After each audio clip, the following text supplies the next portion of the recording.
What does the Jobs Act mean for you? Now, it's a stitch together of several different bills. They've all called it the Jobs Act, so they had something to run on in 2012. What does it really mean for you? Well, the first thing that we'll see from the SEC is how they will define general solicitation for Reg D offerings. If you combine what we think will come from the SEC, at least some loosening of general solicitation on Reg D, plus you can now have up to 2,000 accredited investors in a Reg D offering. You'll see offerings stay on the market much longer because now they can go to 2,000 investors before they have to fully register. You'll find the unit sizes potentially getting smaller because I can spread whatever I'm trying to raise over now 4 times as many investors. I can afford to sell smaller tickets. I think you're going to see offerings that were on the verge of closing for these issues reopening, having, that maybe the stock price will change. So if an offering was at $9 a share, they'll do a follow-on offering at $10 a share. Why?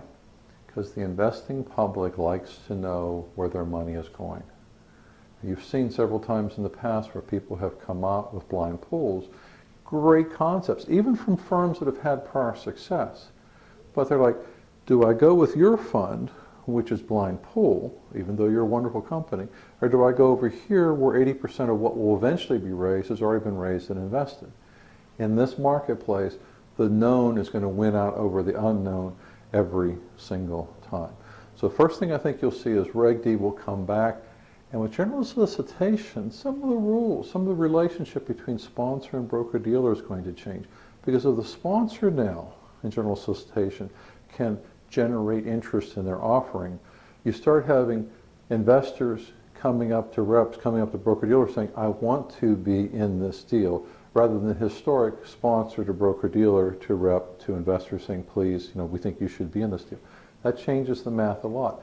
To the point that I've already had meetings with sponsors who have been in the Reg D market for some time who have said, I don't think I want to do this anymore. It's too painful. It's too expensive.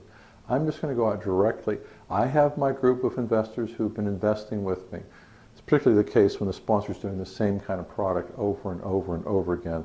So it's a cash flowing kind of vehicle that either they're going directly to the investing public or they're setting up some side-by-side funds. So it's going to be interesting to see how this all plays out over the next few months.